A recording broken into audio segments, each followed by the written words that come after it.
ሰበር የተባለ መረጃ ልነግራችሁ ነው የመጣሁት። ከፊታችን አርብ ግንቦት 21 2018 ዓ.ም ጀምሮ ለተከታታይ 5 ቀናቶች የአማራ ክልል ሙሉ ለሙሉ ለተሽከርካሪ እንቅስቃሴ ዝግ ይሆናል ከአምቡላንሶች ውጭ። ልብ አድርጋችሁ ስሙ። በተለይም ሹፌሮች። የአማራ ፋኖ ብሔራዊ ንቅናቄ አፋብን ከጥቂት ደቂቃዎች በፊት ባወጣው መግለጫው የአማራ ምድር ለአብይ አህመድ የምርጫ ድራማ ምቹ እንደማይሆን አስረግጦ ተናግሯል። በመሆኑም የአማራ ምድር ላይ ድራማ መስራት ስለማይቻል ከአርብ ግንቦት 21 ጀምሮ ለተከታታይ 5 ቀናቶች ውስጥ ከአምቡላንስ ውጪ ማንኛውም ተሽከርካሪ የአማራ ምድር ላይ አይነዳም። የትኛውም ተሽከርካሪ የአማራ ምድርን አልፎ አይወጣም። ልብ ብላችሁ ስሙ። በተለይም ሹፌሮች በእነዚህ 5 ቀናቶች ውስጥ የአማራ ምድርን ከአርብ በፊት ለቆ መውጣት የሚችል ተሽከርካሪ ከአርብ በፊት የአማራ ክልልን ለቆ እንዲወጣ፣ በተጠቀሱት ቀናቶች ውስጥ የአማራ ምድርን ለቆ መውጣት የማይችል ተሽከርካሪ ባለበት ቦታ ቆሞ ፋኖ ተለዋጭ መግለጫ እስከሚያወጣ ድረስ እንቅስቃሴ ባያደርግ ይመከራል። የአማራ ፋኖ ብሔራዊ ንቅናቄ የተላለፈ የማስጠንቀቂያ የጥንቃቄ መመሪያ ትልቁ ጉዳይ ነው። ተመልካቾች በተለይ የብልጽግና አገዛዝ ይህንን የይስሙላ ምርጫ ለማድረግ የሚያስችል ነባራዊ ሁኔታ በሌለበት አውድ ውስጥ ይላል የአፋብን መግለጫ። በተለይም በአማራ ክልልና በሌሎች አካባቢዎች የመከላከያ ጀነራል መኮንኖችን ጨምሮ የበርካቶችን ሕይወት የሚቀጥፍ የተፋፋመ ጦርነት እያለ በመጪው ሰኞ ግንቦት 24 ቀን 2018 ዓ.ም የምርጫ ድግስ ማዘጋጀቱ ይታወቃል። አገዛዙ ምርጫውን ህዝቡን ባሳተፈ መንገድ እንደማያከናውንና የምርጫ ሂደትን ለማሳካት የሚያበቃ አንዳችም ቅድመ ሁኔታ ያልተሟላ መሆኑን ቢያውቅም ዓለም አቀፍ ማህበረሰቡንና ሌላውን ኢትዮጵያዊ ጭምር ለማታለል በአንዳንድ ከተሞች ይዞታውን ለማስፋት አዳዲስ የውጊያ ግንባሮች በመክፈት ላይ ይገኛል። ይህንን ተከትሎም ከአገዛዙ ሰራዊት ጋር የሚደረጉ ውጊያዎች በበርካታ አካባቢዎች ከሌላው ጊዜ በባሰ ሁኔታ ተጠናክረው ቀጥለዋል። የጠላት ኃይል ሲቪሊያንን መጨፍጨፍ እንደ ውጊያ ስልት ከመጠቀሙ ባሻገር ባገኙ አጋጣሚ ሁሉ ጅምላ ጨራሽ መሳሪያዎችን በዘፈቀደ በማስወንጨፍ የሚያደርሰው ጉዳት በመቀጠሉ የህዝብን ደህንነት ለመጠበቅ ሲባል ይህንን የጥንቃቄ መመሪያ ማስተላለፍ አስፈላጊ ሆኖ ተገኝቷል። በመሆኑም ከአርብ ግንቦት 21 ቀን 2018 ዓ.ም ጀምሮ ለተከታታይ 5 ቀናት ከአምቡላንሶች በስተቀር ሁሉም መንገዶች ለተሽከርካሪ ዝግ መደረጋቸውን እያሳወቀን በእነኚህ ቀናት ህዝቡ መደበኛ እንቅስቃሴውን በመገደብም ጭምር ተገቢውን ጥንቃቄ እንዲያደርግ እናሳስባለን ብሏል የአማራ ፋኖ ብሔራዊ ንቅናቄ። ይሄ በጣም ትልቅ ቁም ነገር ነው ተመልካቾቻችን። ምክንያቱም ከዚህ ከአገዛዙ የይስሙላ ምርጫ ጋር በተያያዘ ይጠበቁ ከነበሩ ጉዳዮች መካከል ምርጫውን ተቃወመ፣ አርሶ አደሩም ሰላማዊ ሰልፍ ወጣ፣ ዲያስፖራውም ሰላማዊ ሰልፍ ወጣ።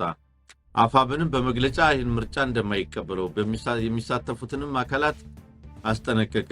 ግን ምርጫውን ከማካሄድ ያስቀራል አያስቀርም? ምንድነው ሊያደርግ የሚችለው ምርጫው በምርጫው ጊዜ የሚል የብዙዎች ጥያቄ ነው የነበረው። እንግዲህ የዚያ ጥያቄ አካል አድርገን ልንገነዘበው እንችላለን። እውነት ለመናገር ይሄ መግለጫ ቀላል መግለጫ አይደለም። ከአርብ ግንቦት 21 ቀን ጀምሮ ነገ ለተከታታይ 5 ቀናት ቅዳሜ፣ እሁድ፣ ሰኞ፣ ማክሰኞ ከአምቡላንሶች በስተቀር ሁሉም መንገዶች ለተሽከርካሪ ዝግ መደረጋቸው። ስለዚህ በመላው አማራ ለ5 ቀናት ሁሉም መንገዶች ዝግ ናቸው።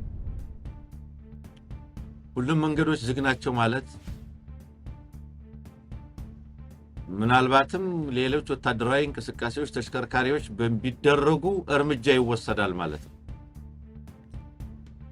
መንገድ ዘግተናል ነው የተባለው።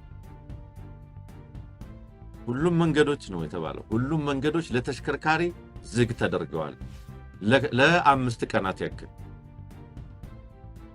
ስለዚህ አገዛዝ የሚሰራው ወታደራዊ ድራማ የሚሰራው ምርጫ ለማካሄድ የሚያስችል ሁኔታ ፈጠርኩ የሚለው የአማራ ክልል የጸጥታ ቢሮዎች ድራማ ከ8 ጣቢያዎች በስተቀር በአማራ ክልል ሙሉ በሙሉ 138 ምርጫ ጣቢያዎች አሉ። አማራ ክልል 130 ላይ ምርጫ አደርጋለሁ ነው የሚለው አገዛዙ። ያ ማለት ከ8 ጣቢያዎች በስተቀር ሁሉንም ክልል ይዞታል እንደማለት ነው። ይሄ ሊሆን እንደማይችል ቤት ቁጭ ተብሎ የተሰራ ድራማ እንደሆነ ሁላችሁም የምታውቁት ነው።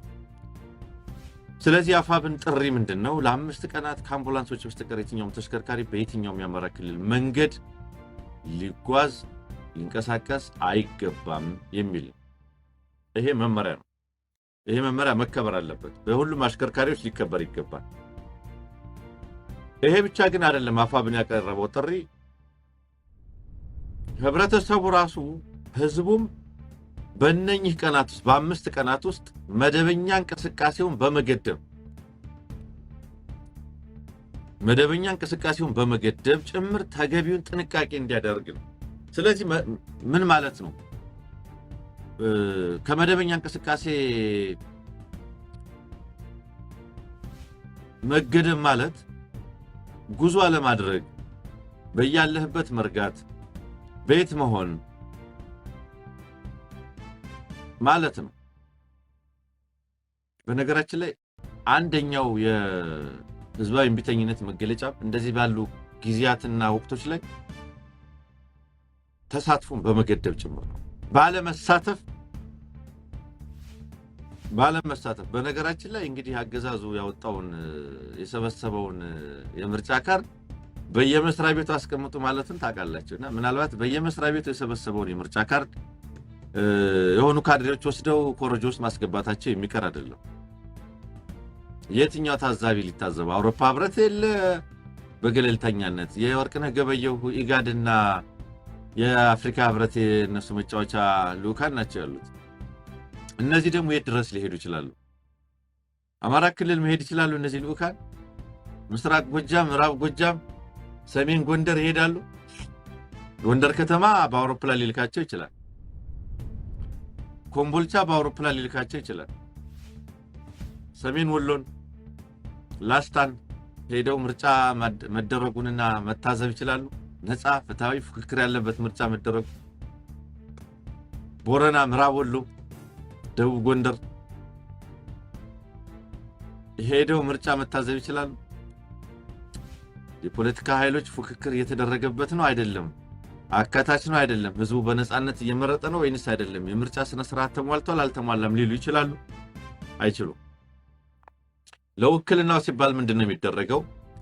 የተወሰኑ አባላት ለምሳሌ አፍሪካ ህብረት የሚባለው ስብስብ 300 ምናምን እንግዶች ይልካሉ ብሏል።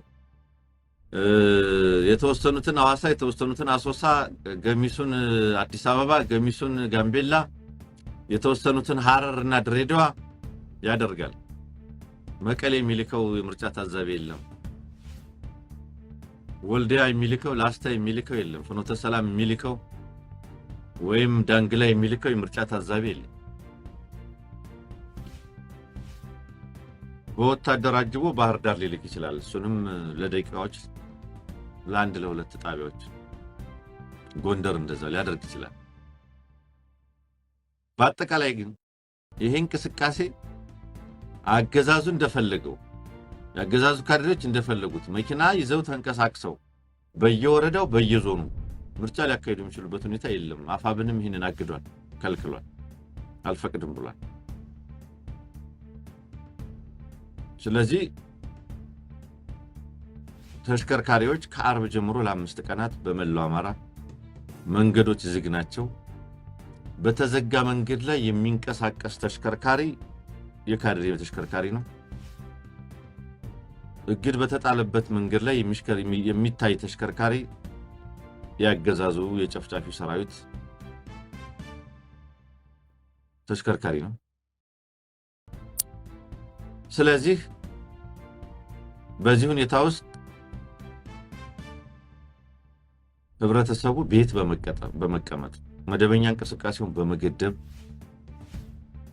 ከአገዛዙ ድራማዎች ከአገዛዙ አዳዲስ የጦርነት ዘመቻዎች ራሱን ሊገድብ ይገባል።